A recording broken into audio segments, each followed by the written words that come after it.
Totoo nga kaya ang chikang nasa cool-off stage ngayon ang relasyon ng celebrity couple na sina Gerald Anderson at Julia Barreto?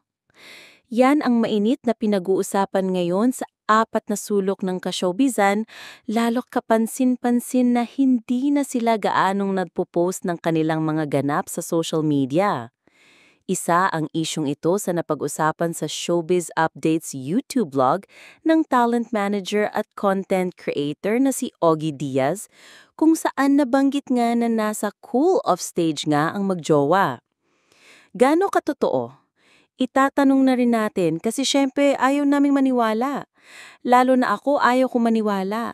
Kasi nakikita kong si Gerard at Julia parang sila yung future. Sila pa rin yung ending, ang chika ni Mama Ogs. Pagpapatuloy niya? Pero yung nabalitaan ko, totoo ba yan? Sabi kong ganun sa source ko. Cool off daw yung dalawa.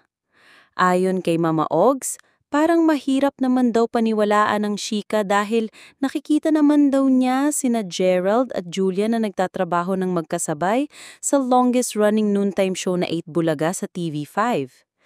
Sabi ko naman ay, paano yung sa 8 Bulaga na nasa studio si Julia at nasa remote si Gerald tapos sila pa rin, say ni Ogie.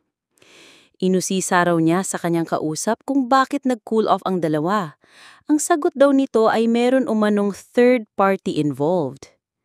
Tinanong ko, ano ang dahilan ba't sila nag-cool off? Meron daw third party. Totoo ba yun?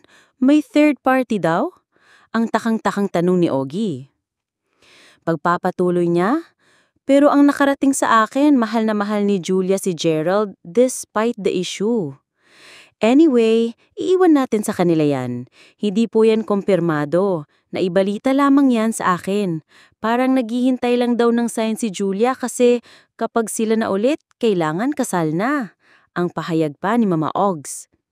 Sa huli, umaasa si Ogie na maaayos ng dalawa kung ano man ang kanilang pinagdaraanan ngayon, kung meron man.